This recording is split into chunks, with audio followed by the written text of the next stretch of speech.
The dirt under Clara Bennett's fingernails had been there for 3 days straight, ever since she had started scrubbing the ranch house floors on her hands and knees while her mother-in-law stood over her with a face like carved granite. And no amount of washing seemed to make the woman think she was worth anything at all. It was the spring of 1876 in southeastern Wyoming Territory where the grasslands stretched endlessly toward horizons that promised freedom but delivered only more hard work and harder judgments. Clara had married Thomas Garrett 6 months ago in a quiet ceremony at the small church in Cheyenne, believing that love would be enough to carry them through whatever difficulties lay ahead. She had been wrong about that, or at least wrong about what his family would allow love to overcome. Thomas came from money, or what passed for money out here in cattle country. His father, Benjamin Garrett, owned the largest ranch within 100 miles, with thousands of head of cattle and enough hired hands to run a small army. The Garrett name meant something in these parts, and Benjamin never let anyone forget it. His wife, Constance, had come from Boston society before marrying into Western prosperity, and she carried her Eastern refinement like a weapon, wielding it against anyone she deemed beneath her station.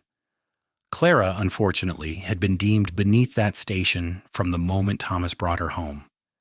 She came from nothing, the daughter of a seamstress who had died of consumption when Clara was 15, leaving her to fend for herself in Cheyenne. She had worked in the general store, taken in mending, done whatever honest work she could find to keep herself fed and housed. When Thomas Garrett walked into the general store one autumn afternoon and smiled at her with those warm brown eyes, she had felt something shift in her chest, like the earth realigning itself beneath her feet. He had courted her properly, taking her on walks along Crow Creek, bringing her small gifts, telling her about his dreams of running the ranch differently than his father did, with more care for the land and the animals. He spoke of wanting a partnership in marriage, not ownership, and Clara had believed every word.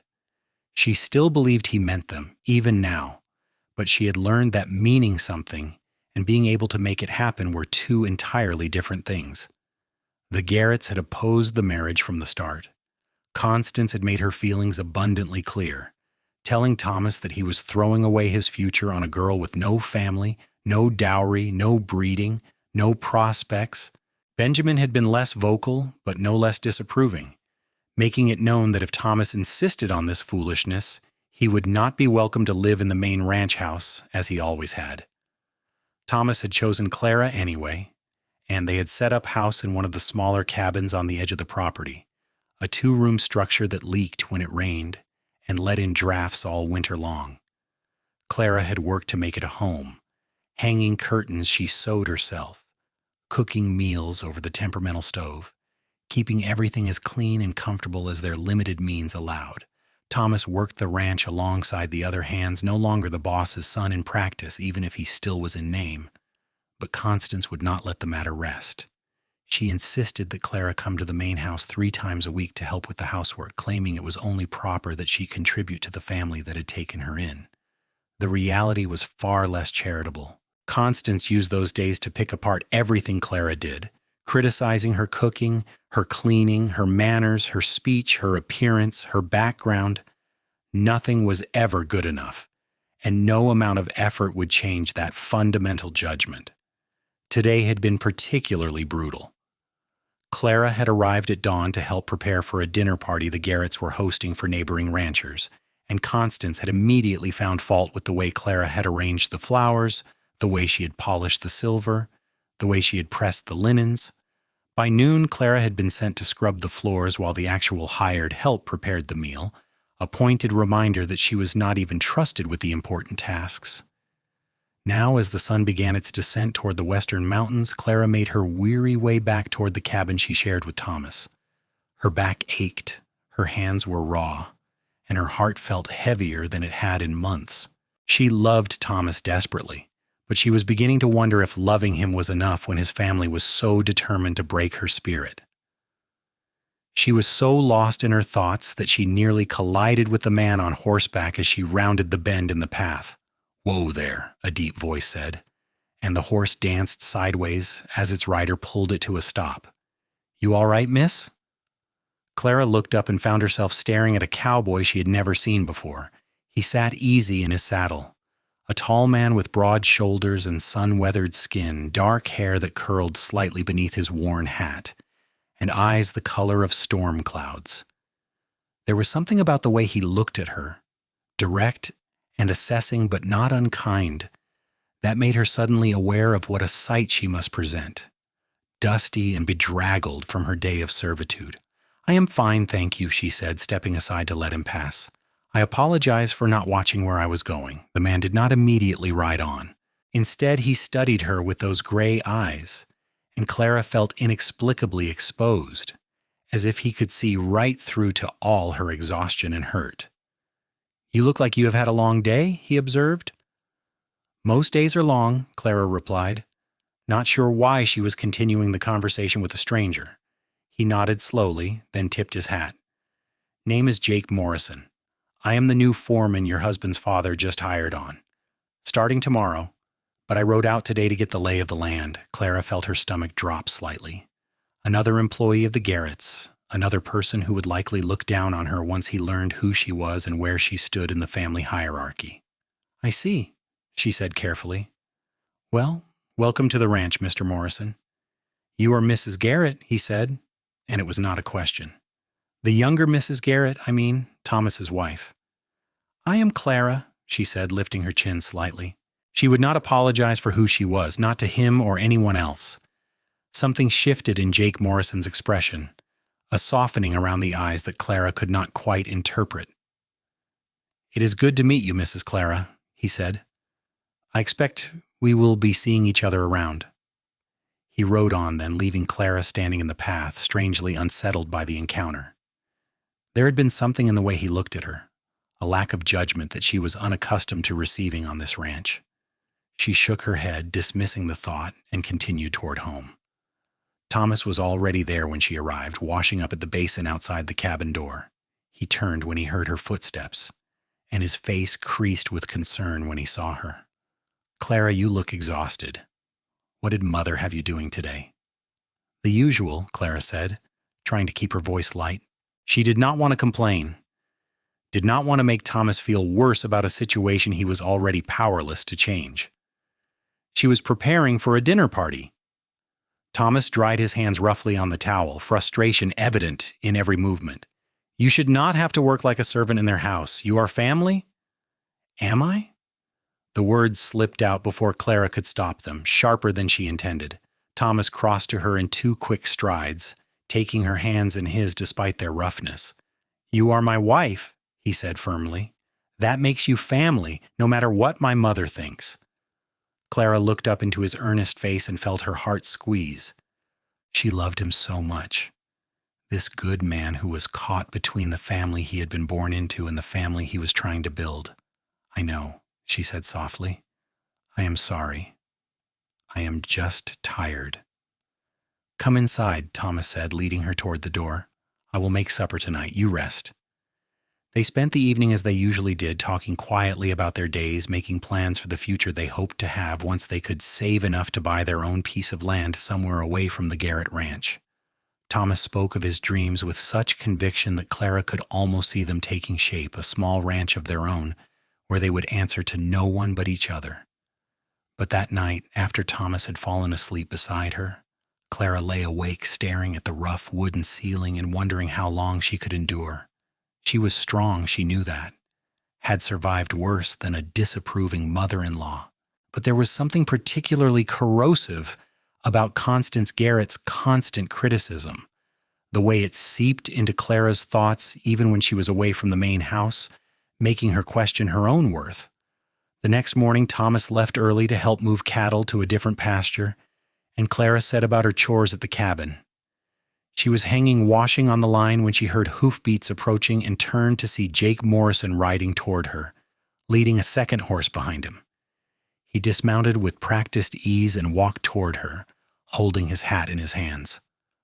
Up close, in the morning light, Clara could see that he was perhaps 30 years old, with small lines at the corners of his eyes that spoke of years spent squinting into the sun. There was a quiet strength about him, a sense of competence that did not need to announce itself, "Mrs. Garrett," he said with a nod. "I hope I'm not disturbing you. Mr. Garrett, the elder Mr. Garrett, he asked me to ride out and let you know that Mrs. Constance wants you at the main house this afternoon. Something about taking inventory of the linens." Clara felt her heart sink but kept her expression neutral. "Thank you for letting me know, Mr. Morrison." "Jake?" he said. "Just Jake is fine." He paused, seeming to weigh his next words. "If you do not mind my saying so, you do not look too pleased about the summons." Clara was surprised by his directness. Most of the ranch hands avoided speaking to her about anything beyond the most basic necessities, perhaps sensing the family tension or simply not wanting to get involved. "It is not my favorite way to spend an afternoon," she admitted carefully. Jake nodded, his gray eyes thoughtful. "I've only been here a day, but I'm getting a sense of how things work around this place. The lay of the land is not just about the terrain, if you take my meaning." Clara met his gaze, trying to determine if he was fishing for gossip or offering genuine understanding. What she saw in his face was neither pity nor curiosity, just a straightforward acknowledgement of reality. "The Garretts have very particular ideas about how things should be," she said finally. "And you do not fit their particular ideas," Jake said quietly. It was not a question, but Clara answered anyway. "No, I do not suppose I do." Jake was silent for a moment, then he said something that surprised her. "They're lost, then." Before Clara could respond, he had put his hat back on and mounted his horse. "I will let you get back to your work, Mrs. Clara. I just wanted to deliver the message personally rather than sending one of the hands. Seemed more respectful that way." He rode off, leaving Clara standing by the washing line with wet sheets in her hands and a strange warmth in her chest. It had been a long time since anyone besides Thomas had shown her even that small courtesy, treating her with basic respect rather than thinly veiled contempt. That afternoon, Clara presented herself at the main house as ordered. Constance was waiting in the dining room where the linen closet stood like a monument to household organization. For the next 3 hours, Clara pulled out every sheet, every tablecloth, every pillowcase, while Constance made notes in a leather-bound book and criticized the condition of items that Clara had never even touched. "This sheet is wearing thin," Constance said, holding up a piece of linen that looked perfectly serviceable to Clara. "It should have been mended before it reached this state. A good housekeeper would have noticed." "I have never been responsible for these linens, Mata Serena," Clara said as evenly as she could manage. "I do not live in this house." Constance's eyes went cold. "You are a member of this family, are you not? Though you seem to enjoy the name without wanting the responsibilities that come with it." Clara bit back the retort that rose to her lips. Arguing with Constance was worse than useless. It only gave the woman more ammunition. Instead, she simply continued folding the linens and returning them to the closet, enduring the constant stream of criticism in silence. She was refolding a tablecloth for the 3rd time, trying to achieve the exact corners Constance demanded, when she heard the front door open and the sound of boots on the hardwood floor. Benjamin Garrett's voice carried into the dining room, speaking to someone with the hearty tone he reserved for people he considered his equals. "Let me show you the books, Morrison. I like to keep careful records of everything, and I expect my foreman to do the same." Clara's hands stilled on the tablecloth as Jake Morrison's deeper voice responded. "I appreciate a well-run operation, Mr. Garrett. Good records are the backbone of any successful ranch." The voices faded as the 2 men moved toward the Benjamin study, and Clara returned to her folding, trying not to think about why her heart had sped up slightly at the sound of Jake's voice. Constance, however, had noticed the direction of Clara's glance toward the hallway. "Mr. Morrison seems like a competent man," she said, her tone deceptively casual. "He comes from a very good family in Montana, I understand. His father owns considerable property there." Clara said nothing, sensing a trap. "It is a shame he never married," Constance continued. "A man of his standing and capabilities should have a wife who can match his prospects, a proper wife from a good family." There it was, the barb Clara had been waiting for. Even discussing another man entirely, Constance could not resist reminding Clara of her inadequacies. "I am sure Mr. Morrison will make his own decisions about his personal life," Clara said quietly. Indeed, Constance said. Some men have the good sense to choose appropriately. Others let their hearts lead them into unfortunate situations. Clara felt the words like a physical blow, but she refused to show it. She finished folding the tablecloth, placed it precisely on the shelf, and turned to face her mother-in-law. Is there anything else you need me to do today, Mrs. Garrett? Constance waved a dismissive hand. You may go. Though I expect you back on Friday. The silver needs polishing. Clara left the house with her head high, refusing to let Constance see how much the afternoon had cost her. But once she was out of sight of the main house, her steps faltered and she found herself sinking onto a fallen log beside the path, her hands shaking with suppressed emotion. She was so tired of this, so tired of being made to feel small and worthless, of having her presence in Thomas's life treated as an unfortunate mistake. She loved Thomas, would not trade her marriage to him for anything, but she was beginning to understand that love alone could not shield her from the damage his family was inflicting. You look like you could use some water. Clara's head snapped up to find Jake Morrison standing a few feet away holding out a canteen. She had not heard him approach, too lost in her own misery. I am fine, she said automatically, though her voice sounded hollow even to her own ears. Jake did not move, just continued holding out the canteen. Begging your pardon, Mrs. Clara, but you do not look fine. You look like a woman who has been put through the ringer. Something about his matter-of-fact tone, devoid of pity but full of understanding, broke through Clara's defenses. She took the canteen and drank, the cool water soothing her dry throat. Thank you, she said, handing it back. Jake sat down on the log beside her, not too close but near enough for conversation. I spent the last 2 hours looking at ledgers with your father-in-law, he said.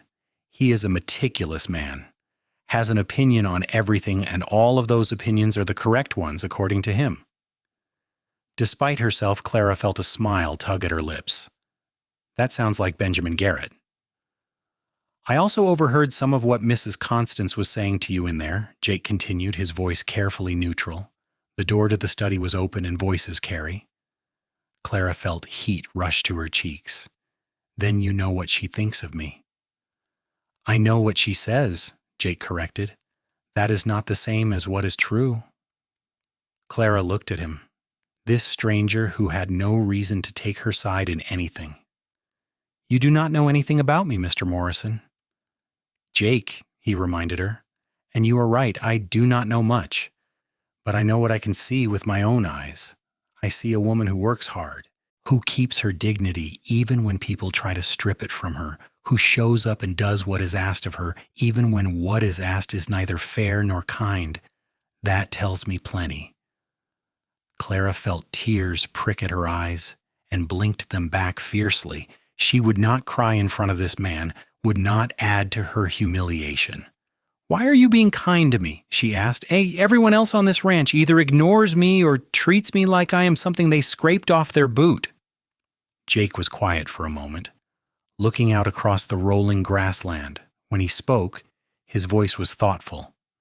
My mother was not considered good enough when my father married her. Her family were farmers, and his family owned the biggest ranch in the county. His parents made her life hell for the first 5 years of their marriage. I watched what that did to her, how hard she had to fight just to be treated with basic respect. What happened? Clara asked, drawn into the story despite herself. She outlasted them, Jake said simply. She was stronger than they gave her credit for, and she loved my father enough to weather the storm. Eventually, his parents died, and things got easier. But I never forgot what I saw, how people with money and position think that gives them the right to judge everyone else. Clara absorbed this, understanding the gift he was giving her. Not just sympathy, but empathy born of actual experience. Your mother sounds like a remarkable woman. She is, Jake agreed. Still alive and tougher than boot leather. She would like you, I think. They sat in companionable silence for a few minutes, and Clara felt some of the tension drain from her shoulders. It was strange how the simple presence of someone who did not judge her could be such a relief. I should get back, she said finally, rising from the log. Thomas will be home soon, and I need to start supper. Jake stood as well, settling his hat more firmly on his head. "If you ever need anything, Mrs. Clara, you let me know. I am bunking in the foreman's cabin near the main barn. A foreman's job is to make sure the ranch runs smooth, and that includes making sure people are treated right." Clara nodded, not trusting her voice, and headed toward home. She could feel Jake's eyes on her back as she walked away, and for the first time in months, she did not feel entirely alone in her struggle. Thomas noticed her improved mood that evening, and Clara tried to explain without revealing too much about her conversation with Jake. She told him about the linen inventory, about Constance's criticisms, but also about how she had taken a moment for herself afterward and felt better for it. "You are stronger than all of them," Thomas said fiercely, pulling her into his arms. "My mother will never admit it, but you are worth 10 of her." Clara held him tight, drawing comfort from his solid presence, but even as she did, she found herself thinking about Jake Morrison's words, about the respect in his eyes when he looked at her. It was not attraction, she told herself firmly. It was simply gratitude that someone besides her husband saw her as a person rather than a problem. Over the next few weeks, Clara found her path crossing with Jake's more often than seemed coincidental. He would happen to be working near the cabin when she was hanging washing and would help her lift the heavy, wet sheets onto the line. He would ride past when she was walking back from the main house and would offer her a ride home on his horse, which she always declined but appreciated nonetheless. He began leaving small things at her door: a handful of wildflowers, a rabbit he had shot that would make a good stew, a jar of honey that one of the neighboring ranchers had given him. Each gesture was small and could be explained as simple neighborly kindness, but together they formed a pattern of care that Clara had not experienced since her mother died. She told herself it meant nothing, that Jake was simply a decent man who had seen her being treated poorly and wanted to help. But she could not deny that she looked forward to their brief encounters, to the conversations they had that ranged from the mundane details of ranch life to deeper discussions about dreams and disappointments. Thomas seemed to notice nothing amiss, trusting his wife completely and pleased that the new foreman was proving to be competent and reliable. Benjamin was impressed with Jake's management of the ranch operations, and even Constance had to admit that things were running more efficiently than they had under the previous foreman. It was early summer when everything came to a head. The Garretts hosted a large gathering to celebrate Benjamin's birthday, inviting ranchers and prominent citizens from all the surrounding area. Clara had been pressed into service for days beforehand, helping prepare the house and grounds for the event. Constance had been even more critical than usual, her stress over hosting manifesting as increased hostility toward her daughter-in-law. On the day of the party, Clara wore her best dress, a simple but well-made garment of dark blue cotton that she had sewn herself. She had hoped to stand beside Thomas during the event, presenting a united front as a married couple, but Constance had other ideas. "Clara, you will serve the drinks," Constance instructed shortly before the guests began arriving, "and make sure you stay in the background. This is not your day to socialize." Thomas started to object, but Clara squeezed his hand, silently asking him not to make a scene. She took her place with the hired help, moving through the crowd with a tray of glasses, invisible in the way that servants always were. She was refilling her tray in the kitchen when she heard Constance's voice carrying from the parlor, speaking to a cluster of women who had known her back in Boston. "Of course, Thomas's marriage was a great disappointment to us. The girl has nothing to recommend her. No family, no education, no refinement. We simply cannot understand what he saw in her." "Well, she is quite pretty," one of the women said doubtfully. "Pretty fades," Constance replied dismissively. "Breeding does not. I only hope Thomas comes to his senses before they have children and further complicate matters." Clara stood frozen in the kitchen, the tray heavy in her hands. She had known Constance felt this way, but hearing it spoken so casually to others, hearing her mother-in-law openly wish for the dissolution of her marriage, was almost more than she could bear. She forced herself to pick up the tray and return to the party, mechanically offering drinks to guests who barely glanced at her. She saw Thomas across the room, deep in conversation with several other ranchers about cattle prices, and did not have the heart to interrupt him with her hurt. The afternoon dragged on interminably. Clara served and cleared and fetched and carried, all while overhearing snatches of conversation that made it clear many of the guests shared Constance's opinion of the marriage. She was the inappropriate wife, the unsuitable choice, the mistake that Thomas Garrett had made. By the time the sun began to sink toward the horizon and guests started taking their leave, Clara felt hollowed out, scraped clean of everything but exhaustion and pain. She was carrying a tray of empty glasses toward the kitchen when her foot caught on the edge of a rug, and she stumbled. The tray fell from her hands, glasses shattering across the polished floor in a cacophony that caused every head in the room to turn. Clara stood amid the wreckage, her face burning with humiliation as silence fell over the remaining guests.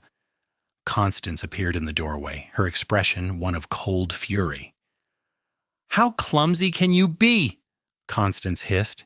"Can you not do even the simplest task without making a disaster?"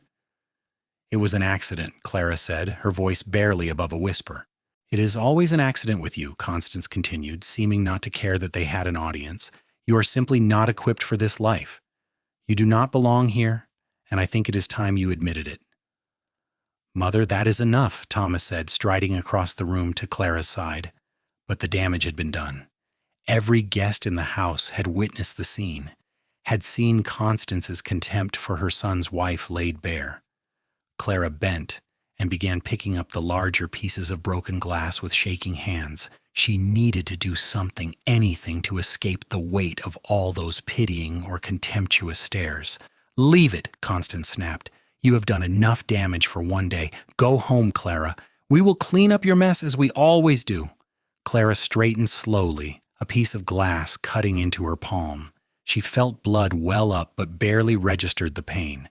All she could feel was the crushing weight of humiliation and the certainty that she could not continue like this, could not keep subjecting herself to this treatment no matter how much she loved Thomas. She walked out of the house with her head high, refusing to cry in front of these people. But once she was outside, the tears came, blinding her as she stumbled down the path toward home. She did not see Jake Morrison until she nearly collided with him. His hands caught her shoulders, steadying her. "Mrs. Clara, what happened?" She could not answer, could not speak past the sobs that were tearing their way out of her chest. She felt Jake's arms come around her, hesitantly at first, then more firmly as she collapsed against him. He held her while she cried, one hand cradling the back of her head, the other steady against her back. "I heard the glass break," he said quietly. "Saw you leave. Figured you might need a friend." "I cannot do this anymore," Clara choked out. "I cannot keep letting her tear me apart. I love Thomas so much, but I do not know if I am strong enough for this." Jake was silent for a long moment, still holding her. When he spoke, his voice was rough with emotion. "You are the strongest woman I have ever met. You have endured more in 6 months than most people face in a lifetime, and you are still standing, still fighting. That takes a kind of courage most people do not have." Clara pulled back slightly to look up at him, tears still streaming down her face. In the fading light, his eyes were dark and intense, and there was something in his expression that made her breath catch. "Jake," she whispered, not sure what she was asking. He reached up and gently wiped the tears from her cheeks, his touch infinitely careful. "You deserve better than this," he said. "You deserve to be cherished, not torn down. You deserve a man who will fight for you, who will protect you from people who want to hurt you." "Thomas tries," Clara said, but even to her own ears it sounded weak. "Trying is not enough," Jake said, and now his voice held an edge. "A man protects his wife. He does not let his family treat her like she is worth nothing. He stands between her and anyone who would harm her, even if that someone is his own mother." Clara knew he was right, had felt the same frustration herself on countless occasions, but hearing it spoken aloud, especially by this man who was looking at her like she was something precious, felt dangerous. "I should go home," she said, stepping out of his embrace. Jake let her go, but his eyes held hers. You are worth so much more than they will ever understand, Clara. I see you. I see exactly who you are, and it is extraordinary." Then, before she could respond, he turned and walked toward the barn, leaving Clara standing alone in the gathering darkness with her heart pounding and her mind in chaos. She was in love with her husband. She loved Thomas with everything in her. But Jake Morrison had somehow slipped past her defenses, had seen her pain, and met it with a strength and protectiveness that she had been starving for. And that terrified her. Clara made her way home in a daze, her cut palm throbbing but forgotten. When Thomas arrived an hour later, full of apologies and fury at his mother, Clara let him hold her but felt a new distance between them that she did not know how to bridge. That night she lay awake beside her sleeping husband and admitted to herself what she had been trying to deny for weeks. She had feelings for Jake Morrison that went far beyond gratitude or friendship. She was drawn to him in a way that felt both inevitable and impossible, a connection that seemed to bypass all rational thought. But she was married. She had made vows before God and community, and she meant to keep them. Whatever she felt for Jake, it could not matter. She would have to find a way to avoid him, to rebuild the walls around her heart before something happened that could not be undone. The next morning, Clara was resolute. She would be polite but distant with Jake, would stop allowing their paths to cross so frequently. She would focus entirely on her marriage and finding a way to either win over the Garretts or convince Thomas to leave the ranch entirely. But fate, it seemed, had other plans. Clara was in the vegetable garden behind the cabin working to repair the fence that the deer kept getting through when she heard shouting from the direction of the main house. She straightened, shading her eyes against the mid-morning sun, and saw several figures on horseback riding hard toward the northern pasture. One of the younger ranch hands came galloping past, and Clara called out to him, "What has happened?" "Cattle rustlers," the boy shouted back. "They hit the north herd last night. Mr. Garrett is gathering everyone to go after them." Clara's heart clenched. Thomas would be riding with them, she knew. He might not have his father's full respect, but he would never hang back when there was work to be done or danger to be faced. She dropped her tools and ran toward the main house, arriving in time to see the group of men preparing to ride out. Thomas saw her and rode over, bending down from his saddle to take her hand. "Do not worry," he said, trying to sound confident. "We will have this sorted by nightfall." "Be careful," Clara said urgently. "Please, Thomas, be careful." "I will," he promised, squeezing her hand. Then he was gone, riding north with his father and a dozen hands, leaving a cloud of dust in their wake. Clara stood watching until they disappeared over a rise, a cold knot of fear in her stomach. Rustlers were not men to be trifled with, and confrontations over stolen cattle could turn deadly in an instant. She turned to go back to the cabin and found Jake Morrison standing behind her, still on foot, his horse saddled but not mounted. "You are not going with them?" Clara asked. Jake's face was grim. "Mr. Garrett did not want me to, said I was too new, that I did not know the land well enough yet. I tried to argue, but he ordered me to stay and watch the ranch." Clara saw the frustration in his eyes and understood it. Jake was a man of action, and being left behind while others rode into danger would chafe. "I am sure they will be fine," she said, trying to convince herself as much as him. "I hope so," Jake said. "Rustlers in these parts can be ruthless. And your husband, meaning no disrespect, he is not exactly seasoned at this kind of thing. He is a rancher, not a fighter." "I know," Clara whispered, the fear tightening around her heart.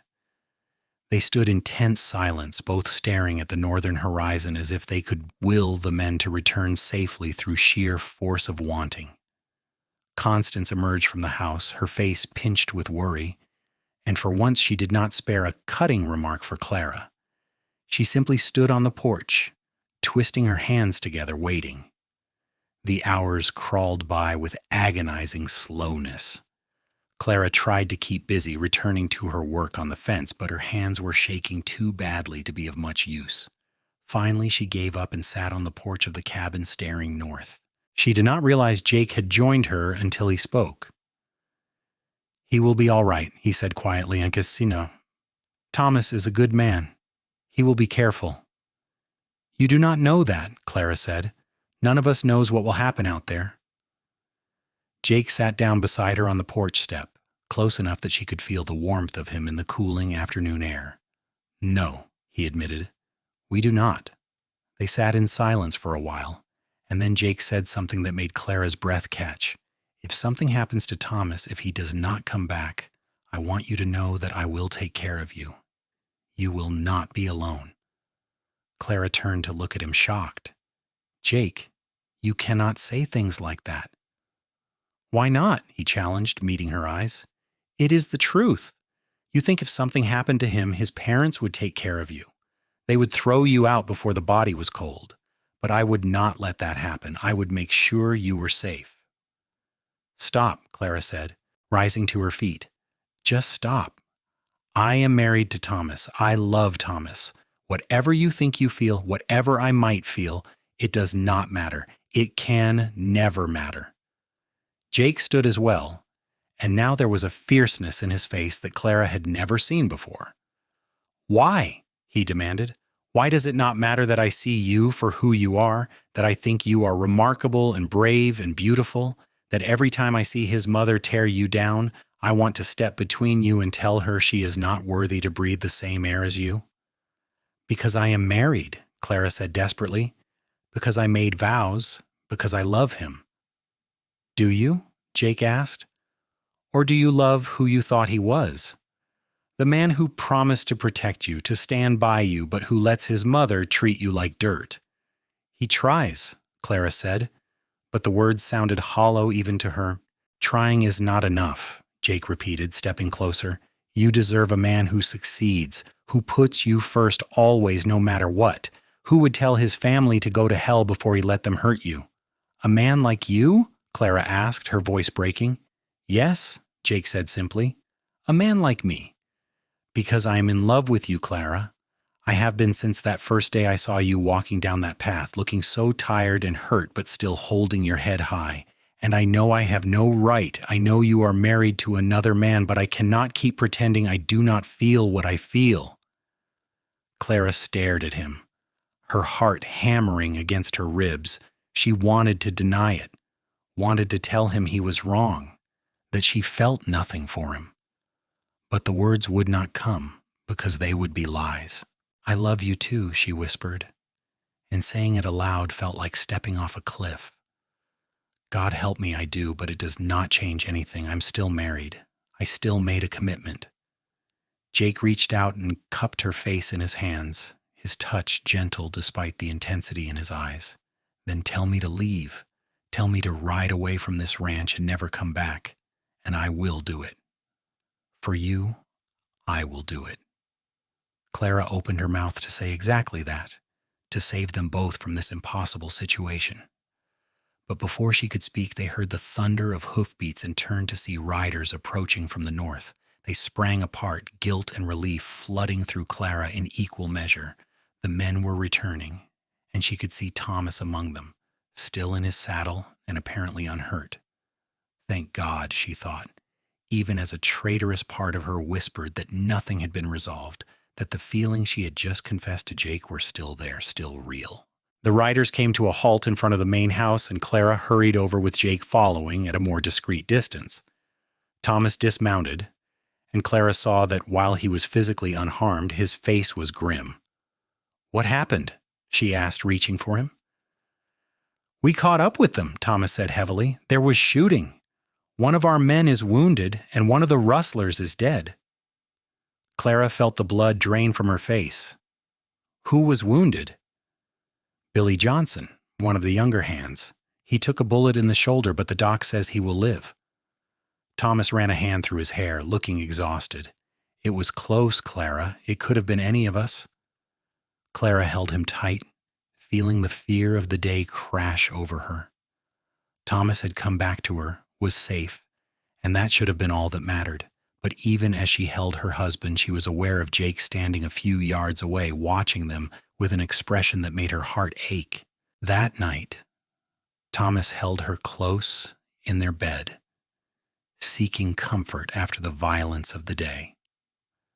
Clara gave him what he needed, but her mind was elsewhere, tangled in the impossible situation she found herself in. She loved two men in different ways and for different reasons, and she had no idea what to do about it. The next week was a special kind of torture. Clara did her best to avoid Jake, but on a ranch where their paths naturally crossed frequently, it was nearly impossible. Every time she saw him, the air between them crackled with unspoken words and feelings that could not be acted upon. Thomas seemed oblivious to the tension, wrapped up in the aftermath of the rustler incident and his ongoing struggles with his father about how the ranch should be run. He came home each night exhausted and frustrated, and Clara did her best to be the wife he needed, supportive and understanding. But Constance, with her particular talent for cruelty, was not oblivious at all. Clara was at the main house one afternoon helping preserve vegetables from the garden when Constance made her move. They were alone in the kitchen, and Constance had been unusually quiet, which should have warned Clara that something was coming. "I have noticed," Constance said casually, not looking up from the beans she was snapping, "that you and Mr. Morrison seem to have become quite friendly." Clara's hand stilled on the tomato she was cutting. "He has been kind to me," she said carefully, "as have several of the hands." "Kind," Constance repeated, investing the word with skepticism. "Is that what you call it? I call it unseemly. A married woman should not be spending so much time in conversation with another man, particularly a man who looks at her the way he looks at you." "I have done nothing improper," Clara said, her voice steady despite the panic rising in her chest. "Perhaps not yet," Constance said, and now she did look up, her eyes cold and calculating. "But I know what I see, and I think it would be very unfortunate if others began to see it too. People talk, Clara. Reputations are fragile things." Clara understood the threat immediately. Constance could not force her out through direct confrontation, not with Thomas defending her, but she could destroy Clara's reputation with whispers and insinuations. In a community as small as theirs, such things could be devastating. "There is nothing to talk about," Clara said, meeting her mother-in-law's eyes. "I am faithful to Thomas." "See that you remain so," Constance said, "because if I even suspect otherwise, I will make sure everyone knows, and then Thomas will have to choose between his unfaithful wife and his family. What do you suppose he would choose?" Clara felt sick but refused to show weakness. "I think you underestimate your son's love and loyalty." "And I think you underestimate a mother's influence," Constance countered. "Test me if you dare, but I promise you will not like the outcome." Clara finished her work in the kitchen as quickly as possible and left the main house feeling like she could not breathe. Constance knew, or at least suspected, and that made everything infinitely more dangerous. Clara had to end whatever was developing between her and Jake before it destroyed everything. She found Jake that evening in the barn, checking on one of the horses that had thrown a shoe. He looked up when she entered, and his face softened with pleasure before he saw her expression. "What is wrong?" he asked immediately, rising to his feet. "We cannot do this anymore," Clara said without preamble. "We cannot keep having these conversations, these moments. Constance suspects something, and if we are not careful, she will use it to destroy everything." Jake's jaw tightened. "Then leave him. Leave Thomas and come with me. I will take you away from here, somewhere his mother cannot touch you." "I cannot," Clara said, tears streaming down her face. "I love him, Jake. Maybe not the way I love you, but I do love him, and he deserves better than a wife who would leave him for another man." "What about what you deserve?" Jake demanded, crossing the barn to stand in front of her. "You deserve to be happy, to be with someone who puts you first, to not spend every day being ground down by people who hate you." "I deserve to keep my commitments," Clara said. "I made vows, Jake. They mean something to me, even if this situation is tearing me apart." Jake looked at her for a long moment, and she saw the war in his eyes, the struggle between his feelings for her and his respect for her principles. Finally, he nodded. "Then I will leave. I will tender my resignation tomorrow and be gone by the end of the week. It is the only way to protect you." "No," Clara said quickly. "You cannot leave. This is a good position for you, and you have done nothing wrong. I just need you to understand that we have to maintain distance. We have to be nothing more than acquaintances." "How am I supposed to do that?" Jake asked roughly. "How am I supposed to see you every day, see how they treat you, and not want to fix it? Not want to take you away from all of this?" "You have to," Clara said. "Please, Jake, for me, you have to." He stared at her for a moment longer, then turned away. His hands clenched into fists at his sides. "Fine," he said, his voice strained. "I will keep my distance, but Clara, if you ever change your mind, if you ever decide that you deserve better than this life they have trapped you in, I will be waiting. For however long it takes, I will be waiting." Clara fled the barn before she could do something foolish like throw herself into his arms and damn the consequences. She ran back to her cabin and collapsed on the bed, sobbing into the quilt her mother had made, feeling like she was being torn in two. Thomas found her like that when he came home an hour later. He gathered her into his arms, and she clung to him, needing the solid reality of him to anchor her. "What has happened, Har?" he asked, alarmed by the depth of her distress. "Is it my mother again? What did she say to you?" Clara could not tell him the truth, so she told him a version of it. "She suggested that my behavior has been inappropriate, that I have been too familiar with some of the ranch hands." Thomas went rigid with anger. "That is ridiculous. You are the most proper woman I know." "Who specifically did she mention?" "It does not matter," Clara said quickly. "She was just looking for something to criticize. You know how she is." But Thomas was not mollified. "No, this has gone far enough. I am tired of her constantly attacking you, questioning your character. Tomorrow I'm going to speak with my father about getting our own piece of land somewhere away from here. We will start our own ranch, Clara, just you and me, answering to no one." Clara wanted to believe him, wanted to trust that he could actually make this happen. But she had heard similar promises before, and Benjamin always found a way to keep his son tied to the family ranch. "Do you truly think your father will agree?" "He has to," Thomas said fiercely. "I will make him understand that I cannot stay here. Not if it means watching my wife be torn apart by my mother's cruelty. Family or not, I have to protect you." The next day, Thomas confronted his father in front of the whole family, including Clara. They were in the dining room of the main house, ostensibly gathered for Sunday dinner, but the meal was forgotten as Thomas laid out his demands. "I need my own land," Thomas said, standing at the head of the table with Clara beside him. "Enough to start a small ranch. You can take it out of my inheritance if you like, but I need it now. Clara and I are leaving the family ranch." Benjamin's face darkened. "You would abandon your responsibilities here? Abandon your family?" "I am not abandoning anyone," Thomas said, his voice shaking slightly but determined. "I am starting my own life, the way you started yours. You built this ranch from nothing. Let me build something too." "What you built, I built with my own hands and my own money," Benjamin said coldly. "You're asking me to hand you land and capital without having earned it." "I have been working this ranch since I was 12 years old," Thomas shot back. "I have earned it with years of labor. I'm not asking for charity. I am asking for what is rightfully mine." Constance, who had been sitting in frigid silence, finally spoke. "This is her doing," she said. Her voice dripping with contempt as she looked at Clara. "She is trying to separate you from your family, to isolate you so she can control you completely."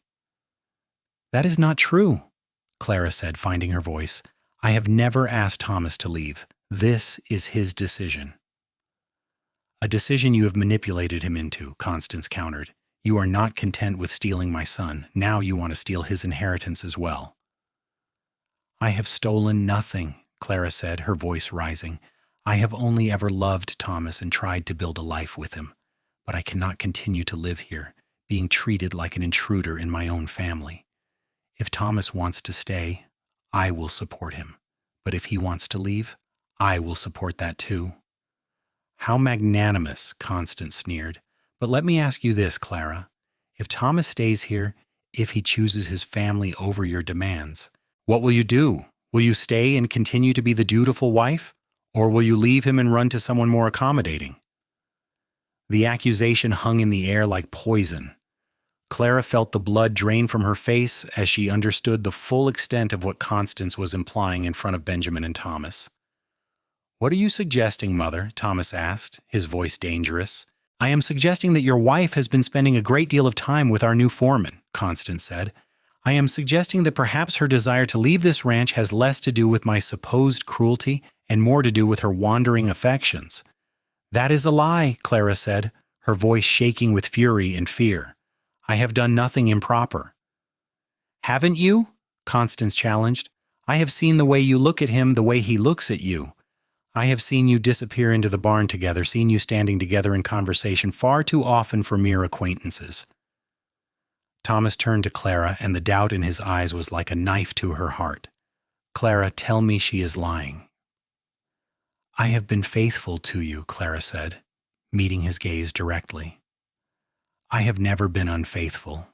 Not indeed. I will not claim that Mr. Morrison and I have not become friends, because we have.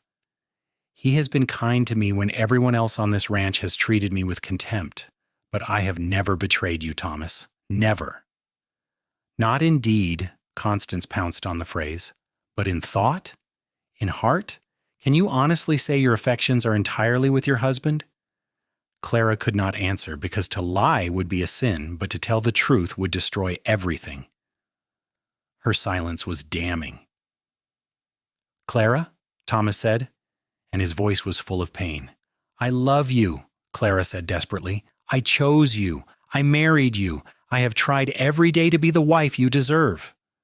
"But you have feelings for him, Thomas said, and it was not a question.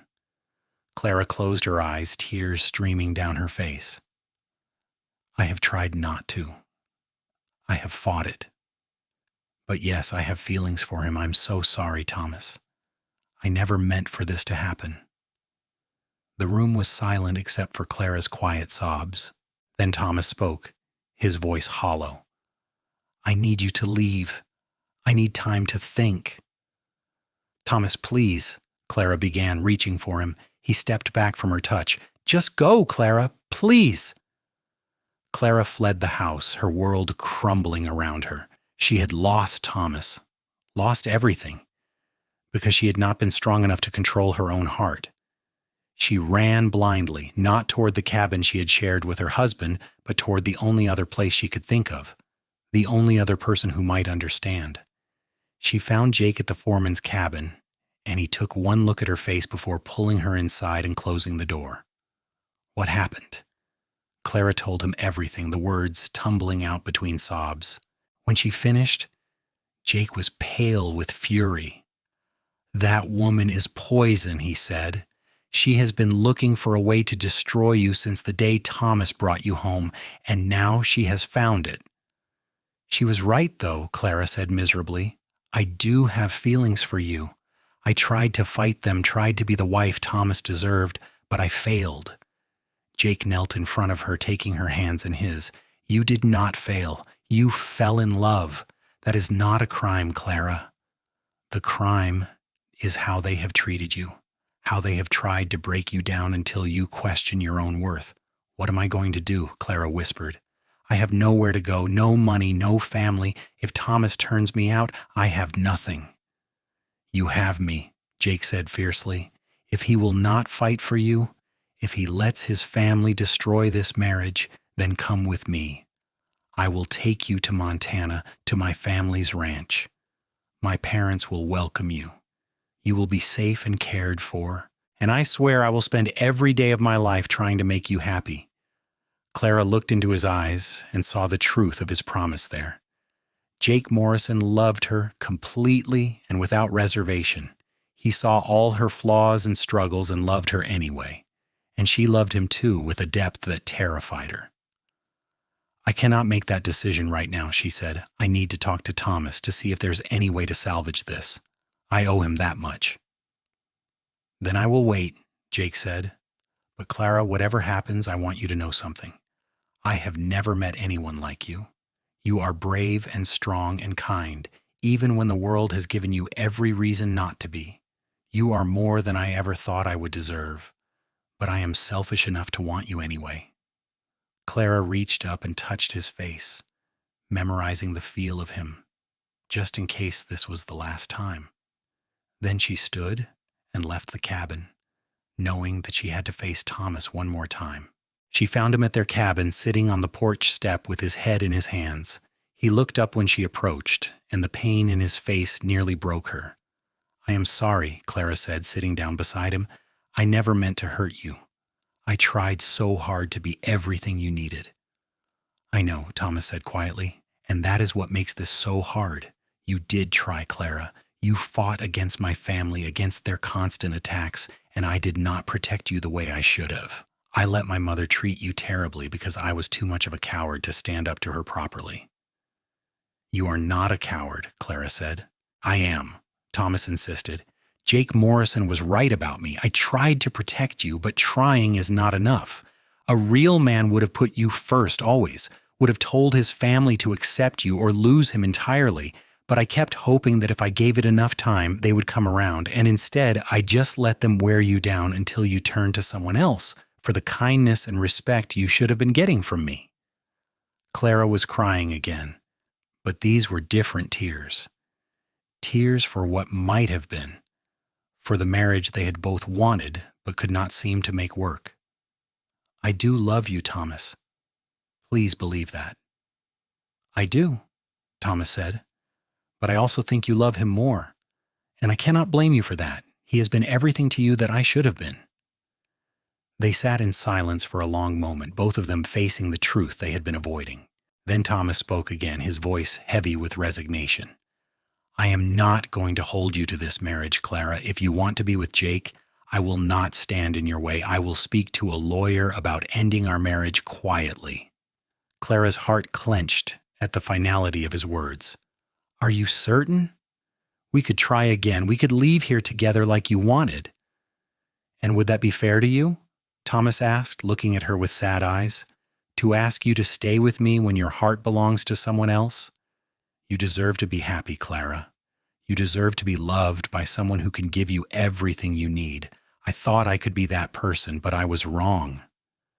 "You were not wrong," Clara said desperately. "You are a good man, Thomas. This is not your fault."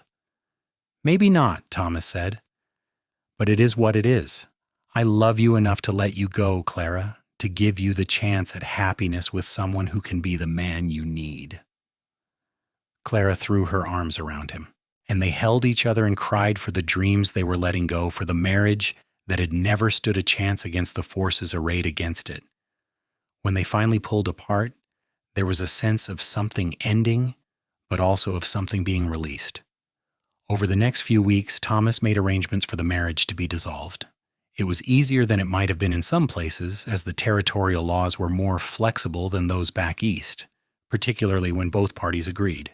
Benjamin and Constance, far from being upset about the separation, seemed almost relieved to have Clara officially out of the family. Clara packed up her few belongings and prepared to leave with Jake, who had tendered his resignation the moment he learned she would be free. He was taking her to Montana, to his family's ranch, where they would marry properly once enough time had passed to make it respectable. The night before they were to leave, Thomas came to see her one last time. They met at the cabin that had been their home, and Clara was struck by how much older he looked than he had 6 months ago when they married. "I wanted to tell you something," Thomas said. "I spoke to Jake Morrison yesterday, told him that if he did not treat you right, I would come to Montana and make him answer for it." Despite everything, Clara smiled. "What did he say?" "He said I had nothing to worry about, that he knew exactly how precious you were, and that he would spend every day proving himself worthy of you." Thomas paused, then continued. "He also said something else. He said that you were more than he ever deserved, that you were the strongest, bravest, most remarkable woman he had ever met, and that he could not believe his luck that you would choose him." Clara felt tears prick her eyes again. "He said that?" "He did," Thomas confirmed. "And he was right. You are more than either of us ever deserved, Clara. I just hope he is smart enough to remember that every day for the rest of his life." "I am going to miss you," Clara said softly. Despite everything, I am going to miss you. I am going to miss you too, Thomas said, but I'm also going to be glad, knowing that you are finally getting what you should have had all along. Someone who sees your worth and will never let anyone make you doubt it. They embraced one last time, and Clara felt a chapter of her life closing. She had loved Thomas, and part of her always would, but she was also ready to move forward to step into a new life with a man who loved her without reservation or conditions. The next morning, Clara and Jake left the Garrett ranch before dawn, riding north toward Montana and a new beginning. They traveled for weeks, crossing through Wyoming and into Montana Territory, stopping at small towns along the way where they would rest and resupply. During those long days of travel, Clara and Jake talked about everything: their childhoods, their dreams, their fears, their hopes for the future. They learned each other in a way that the constraints of the ranch had never allowed. And with each passing day, Clara felt more certain that she had made the right choice. They reached the Morrison Ranch in late summer, and Clara was overwhelmed by the welcome she received. Jake's parents, John and Martha Morrison, greeted her with open arms, treating her like a daughter rather than a source of shame. Jake had written ahead to explain the situation, and while Martha had some concerns about the speed of things, she could see the love between Jake and Clara and chose to support rather than judge. "My son has been alone too long," Martha told Clara the first night as they sat together on the porch of the main house. "I was beginning to think he would never find someone. But then he came home and told us about you, about how strong you are, how you faced down people who should have been protecting you, and I knew you were the right woman for him." "I am grateful for your kindness," Clara said. "After Thomas's family, I was afraid of how you might receive me." Martha reached over and squeezed Clara's hand. "Not all families are like the Garretts, dear. Some of us remember what it is like to be judged unfairly, to have to prove your worth again and again. And some of us know that a woman who can survive that kind of treatment and come out the other side with her spirit intact is someone special." They waited 4 months before marrying, wanting to be absolutely certain that Clara's divorce from Thomas was final and legal. During that time, Clara worked alongside Martha, running the household, learning the rhythms of the Morrison Ranch, and growing closer to Jake with each passing day. When they finally married in a small ceremony at the church in the nearest town, Clara felt a sense of rightness that she had never experienced at her first wedding.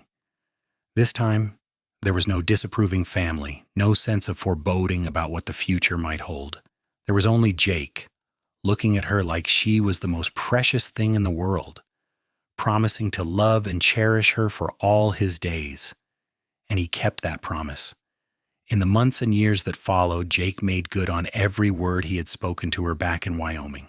He treated her with respect and tenderness, included her in every decision about the ranch, and never once made her feel like she was anything less than his equal partner in all things. When conflicts arose with neighboring ranchers or business associates, Jake stood firmly beside Clara, making it clear that anyone who disrespected his wife would answer to him. When his own parents occasionally overstepped, however gently, Jake politely but firmly redirected them, establishing boundaries that protected Clara's place in their family. Most importantly, Jake never let a day pass without making sure Clara knew she was loved. He brought her wildflowers from the meadow, left notes for her to find in unexpected places, took her riding across the beautiful Montana landscape just to see her smile. He listened when she talked about her fears and dreams, and he worked to make those dreams reality. 2 years after their wedding, Clara gave birth to their first child, a son they named Samuel John Morrison. The labor was long and difficult, and there were moments when Clara was transported back to that anxious time in Wyoming, remembering Constance's cruel comments about children complicating things. But Jake was there through all of it, holding her hand, encouraging her. And when their son was finally born, the look of pure joy and wonder on his face made all the pain worthwhile. "He is perfect," Jake breathed, cradling the tiny bundle with hands that seemed impossibly large and rough in comparison. "You are perfect. I cannot believe I get to have this, to have you, to have him." "You deserve this," Clara said, exhausted but happy. You deserve all the happiness in the world, Jake Morrison." "Not more than you," Jake insisted, leaning down to kiss her forehead. "Never more than you." As Samuel grew, he was followed by two more children, a daughter named Carolyn Martha and another son, Daniel. The Morrison Ranch prospered under Jake's management, and Clara found herself becoming an integral part of the community, known for her kindness and her willingness to help neighbors in need.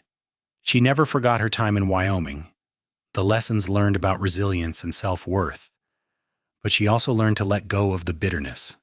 She wrote to Thomas once, several years after leaving, wanting to know that he was well.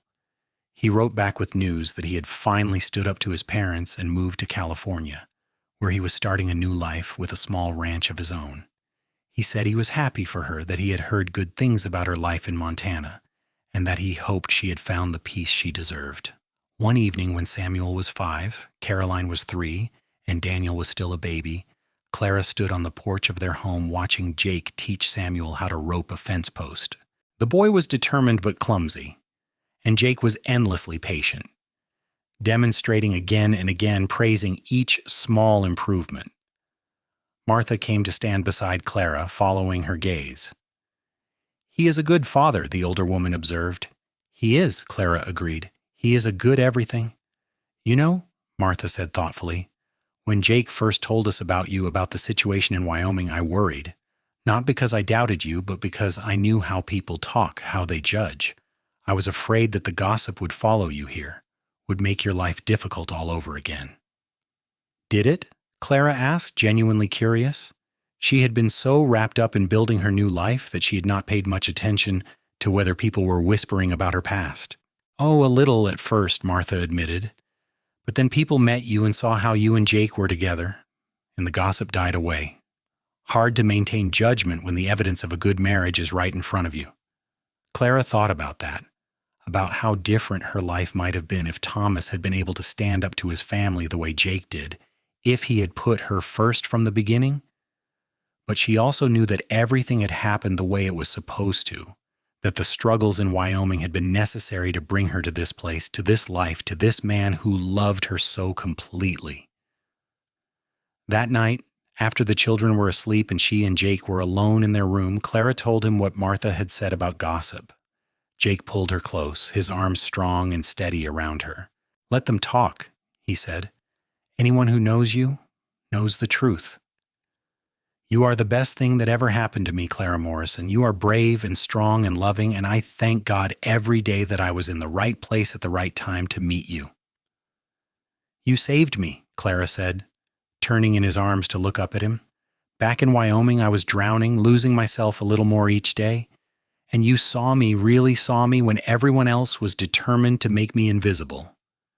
"You saved yourself," Jake corrected gently. "I just loved you while you did it. And I will keep loving you every day for the rest of our lives."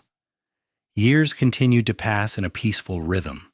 Samuel grew into a responsible young man who loved the ranch as much as his father did. Caroline proved to have a talent for numbers and began helping Clara keep the ranch books. Daniel was the wild one, always exploring, always pushing boundaries, but with a good heart that reminded Clara of Jake. When Clara was 42 and Jake was 45, they received unexpected news.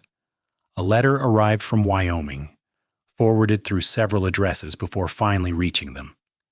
It was from Thomas, and the contents were both sad and somehow fitting. Thomas wrote that both his parents had passed away within months of each other, Benjamin from a sudden heart attack and Constance from a brief illness. He had returned to Wyoming to settle their affairs and had been going through papers in the main house when he found something he thought Clara should have. Enclosed with the letter was a smaller envelope, yellowed with age, addressed to Clara in handwriting she did not recognize. Inside was a letter from Thomas's grandmother, a woman who had died before Clara ever came to Wyoming. The letter was extraordinary. In it, Thomas's grandmother, Eleanor Garrett, spoke directly to whoever her grandson might marry. She wrote of her own struggles as a young bride, how she too had been judged unworthy by her husband's family, how she had endured years of criticism before finally earning grudging acceptance. She offered advice, encouragement, and a warning that the Garrett family had a tendency to judge harshly and forgive slowly. But the most remarkable part was at the end. Eleanor wrote that she hoped her grandson would choose better than his father had, that he would marry for love rather than advantage, and that he would have the courage to protect his chosen wife from those who would tear her down. She wrote that any woman strong enough to join the Garrett family despite its flaws would be a woman of remarkable character, deserving of respect and admiration. Clara read the letter through tears, wishing she had known that someone in that family had understood, had seen what she was going through. She showed it to Jake, who read it with a thoughtful expression. "She knew," he said finally. Thomas's grandmother knew exactly what kind of people her son and daughter-in-law were, and she tried to warn against it. "I wish she had been alive when you were there. Things might have been different." "Or they might not have," Clara said philosophically. "Constance was determined to hate me no matter what. And if things had been different, I would not be here with you." Jake smiled and pulled her into his embrace. "I am a selfish enough man to be glad of that, even though I hate what you went through to get here." Clara tucked the letter away carefully, a reminder of where she had come from and how far she had traveled.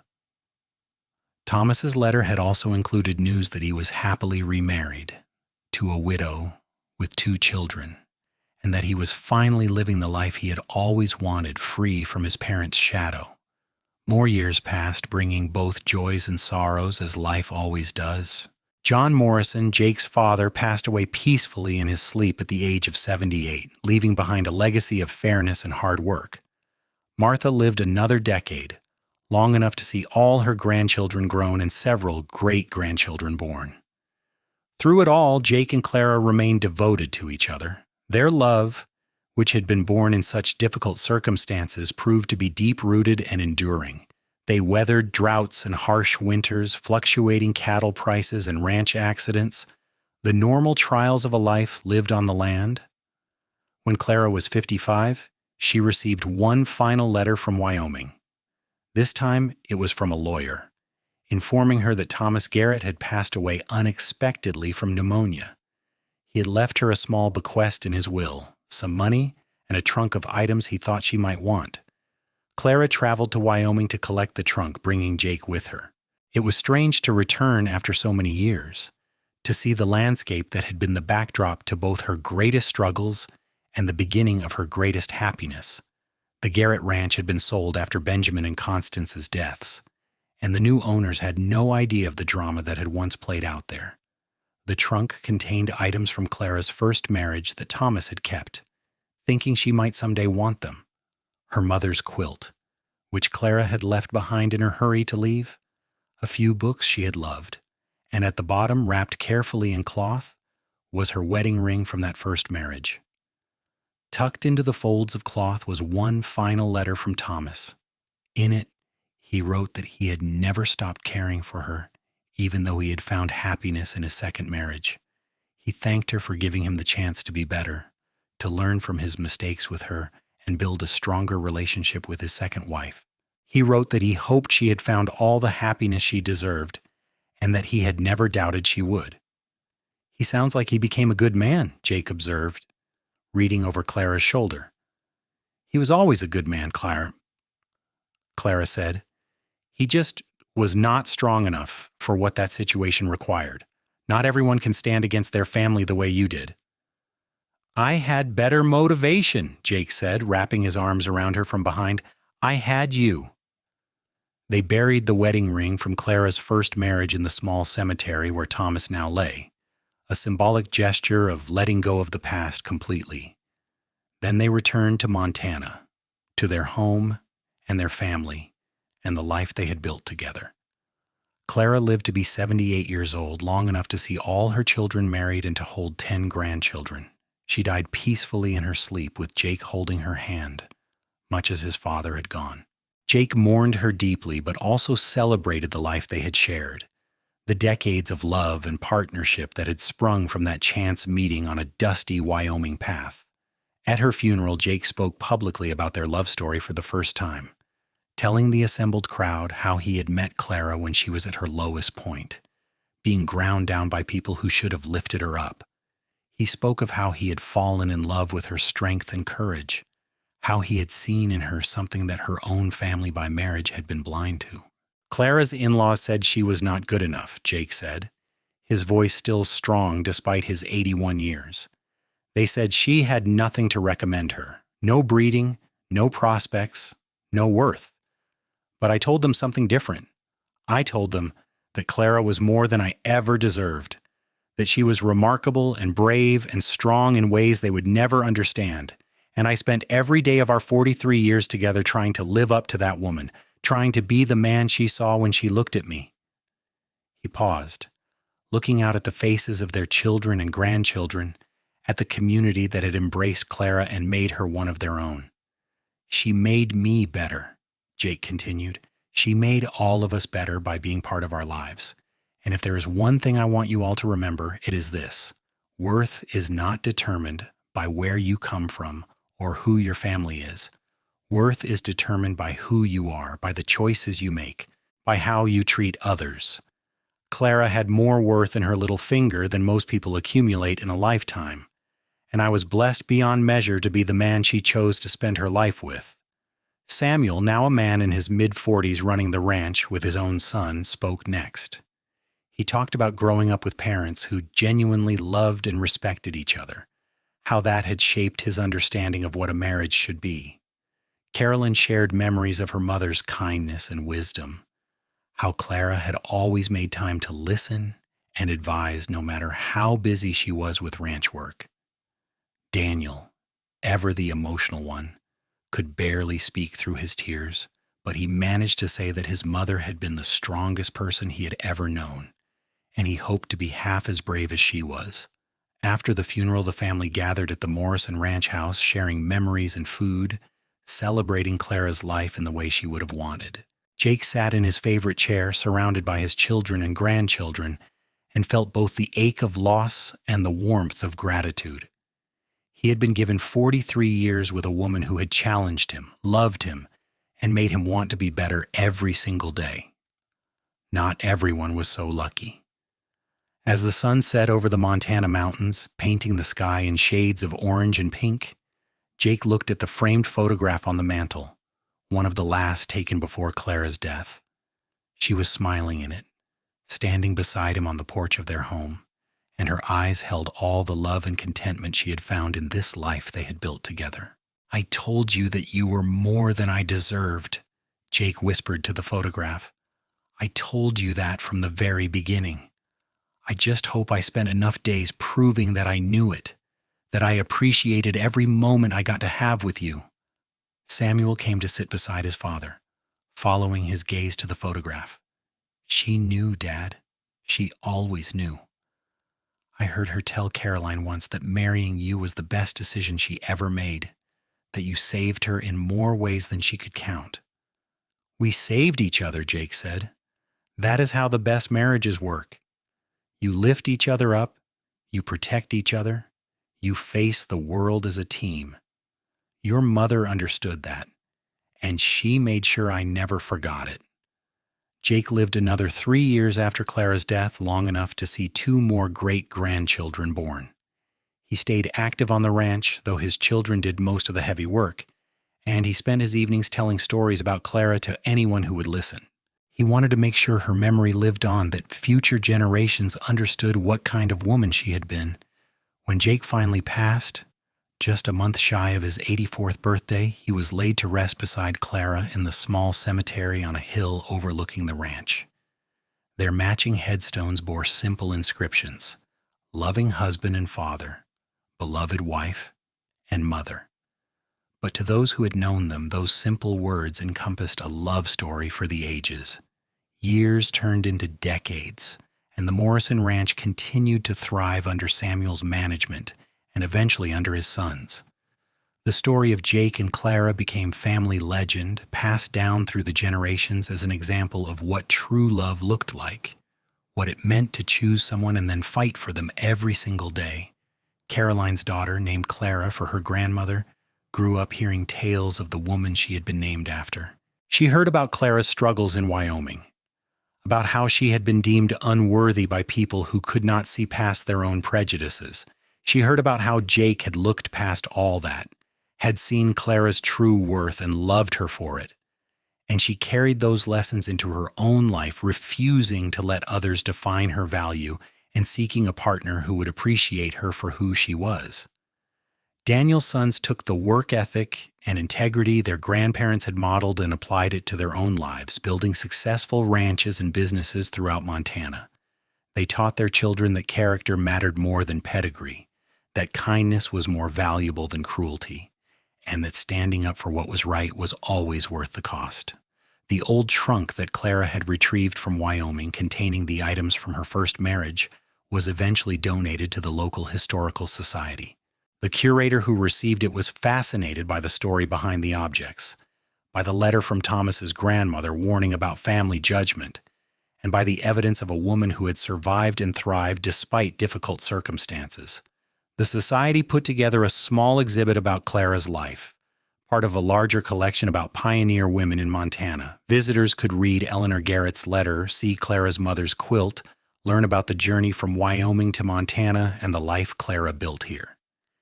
It became one of the most popular exhibits, resonating with people who had their own stories of overcoming judgment, of finding love in unexpected places, of proving wrong those who underestimated them.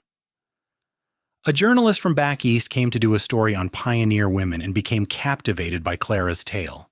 She interviewed Samuel, Carolyn, and Daniel, gathered photographs and documents, and wrote a lengthy piece that was published in several major newspapers. The article, titled "More Than He Deserved, A Love Story from the Wild West," brought Clara and Jake's story to a national audience. Readers responded powerfully to the narrative, sending letters to the newspaper and to the Morrison family. Women wrote about their own experiences with judgmental in-laws, about feeling inadequate or unwelcome in their marriages. Men wrote about striving to be worthy of the women they loved, about learning to stand up against family pressure. And young people wrote about hoping to someday find a love like Clara and Jake had shared, a partnership built on mutual respect and unwavering support. The article prompted a publisher to reach out to the family, asking if there was interest in a book about Clara's life. Caroline, who had inherited her mother's written journals and correspondence, worked with the publisher to create a fuller account of Clara's experiences. The resulting book, published 5 years after Jake's death, became a surprising success, particularly among women readers who saw their own struggles reflected in Clara's story. The book's success meant that Clara's legacy reached far beyond her family and community. Schools used it to teach about the reality of pioneer life, particularly the challenges women faced. Book clubs discussed the themes of self-worth and resilience, and countless readers found inspiration in Clara's journey from being deemed not good enough to building a life of love and purpose. Back on the Morrison Ranch, now in its 4th generation of family ownership, Clara and Jake's love story remained a living presence. The house they had built together still stood, though it had been expanded and modernized over the years. The room where they had slept, where their children had been born, where they had shared thousands of conversations over decades of marriage, was preserved almost exactly as it had been when they were alive. Samuel's grandson, another Jake Morrison, brought his new fiancée to see the room before their wedding. "This is where it all happened," he told her, gesturing around at the simple but comfortable space. "This is where my great-grandmother found the peace and love she had been searching for. Where my great-grandfather proved every day that he understood how lucky he was to have her." His fiancée, a woman who had endured her own struggles with family acceptance, stood in that room and felt connected to Clara across the decades. "Do you think it was hard for them?" she asked. "Knowing that people had judged her so harshly that some would always see their relationship as scandalous?" "Probably," young Jake admitted. "But I think they also knew something that a lot of people never figure out. What other people think does not matter nearly as much as what you know to be true. They knew they loved each other. They knew they had built something good and strong. And that was enough." The fiancée nodded, feeling tears prick her eyes. Her own family had questioned her choice of partner, had suggested she could do better, had made her doubt herself. But standing in this room, hearing about Clara's courage, she felt her resolve strengthen. I want what they had, she said. That kind of partnership, that kind of love. Then we will build it, young Jake promised, taking her hand. Just like they did, one day at a time, one choice at a time, always choosing each other. They married that summer in a ceremony held on the ranch, exchanging vows under the same Montana sky that had witnessed Clara and Jake's wedding so many decades before. The family gathered to celebrate, and during the reception, Samuel, now an elderly man himself, stood to offer a toast. My parents taught me many things, he said, his voice wavering slightly with age, but still clear. But the most important lesson was this: love is not about finding someone perfect. It is about finding someone whose imperfections fit with yours, whose strengths balance your weaknesses, whose presence makes you want to be better than you are. My father saw that in my mother when no one else did. He saw past what she had come from to who she was and who she could become, and my mother saw in my father a man who would stand beside her no matter what, who would value her as an equal partner in all things. That is the kind of love worth having, worth fighting for, worth building a life around. The gathered family and friends raised their glasses in agreement, honoring not just the newlyweds, but the legacy of love that had inspired them. As the celebration continued into the evening, stories were shared and memories recounted, weaving Clara and Jake's tale into the fabric of yet another generation's understanding of what true love looked like. The Montana sky darkened and filled with stars, the same stars that had shone down on Clara during her darkest days in Wyoming, the same stars that had guided her and Jake on their journey north to a new life. The same stars that had witnessed every moment of their 43 years together. And beneath those stars on land they had loved and nurtured, their family continued to grow and thrive, living proof that sometimes the people who are deemed not good enough turn out to be extraordinary beyond measure, and that recognizing that worth is its own kind of greatness. In the end, Clara and Jake's story was not just about romantic love, though it was certainly that. It was about the courage to stand against judgment, the strength to keep fighting when everything seems stacked against you, the wisdom to recognize true worth when others are blind to it, and the grace to build something beautiful from the ashes of disappointment and pain. It was about two people who found each other at exactly the right moment, who chose each other despite the obstacles, and who spent the rest of their lives proving that their choice had been the right one. Their story lived on, passed down through generations, adapted and retold, but always maintaining its essential truth, that Clara Bennett, a girl with nothing who was told she would never be enough, had been more than enough all along, and Jake Morrison, the cowboy who had looked past society's judgments to see her true value, had spent his life grateful for the privilege of loving her. Together they had built a legacy not just of land and cattle and prosperity, but of love and respect and partnership, a legacy that would endure as long as there were Morrisons to remember and honor it. And so the story ends where all the best stories do, not with a dramatic climax, but with the quiet satisfaction of a life well lived, a love fully realized, and a truth finally acknowledged. Clara had been more than Jake ever deserved, just as he had told the Garretts all those years ago. But in another sense, they had deserved each other completely, two souls finding their match despite all the obstacles in their path. And in the end, that was all that mattered.